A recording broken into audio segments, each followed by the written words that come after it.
സുധിച്ചേട്ടന് dub ചെയ്ത് സിനിമയ്ക്ക് dub ചെയ്ത് ഞാനായിരുന്നു. സുധിച്ചേട്ടന് 3 വേരിയേഷൻ ഉണ്ട്. സുധിച്ചേട്ടനോട് ഫോൺ വിളിക്കുകയാണെങ്കിൽ ഞാൻ സുധിച്ചേട്ടനോട് സംസാരിക്കാം. ഹലോ. ഹലോ പ്രചോദയ പറയടാ. എടാ ഒരുപാട് സന്തോഷം. ഞാൻ കഴിഞ്ഞ ദിവസം പ്രോഗ്രാം കണ്ടു കേട്ടോ, ഭയങ്കര രസമായിട്ടുണ്ടത്. ഞാനിപ്പോ കോഴിക്കോടാ. ഞാൻ ചെറിയ നമ്മുടെ ഷോ നാട്ടില് ചെറിയൊരു മാട്ടപരിപാടിയൊക്കെ ആയിട്ട് വന്നതാണ്. ആണല്ലേ? അസീസേ, എടാ നീ എന്നടാ മിണ്ടാത്തെ? നിനക്ക് ജാടയാണോ?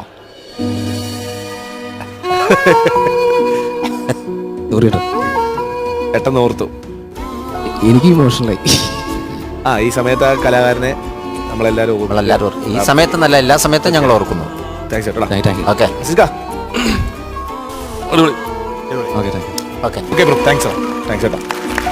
ഞാൻ ആദ്യമായിട്ട് ഒരു സെലിബ്രിറ്റി മരിച്ചപ്പോ പറഞ്ഞത് ചേട്ടൻ ഓർത്തിട്ടാ.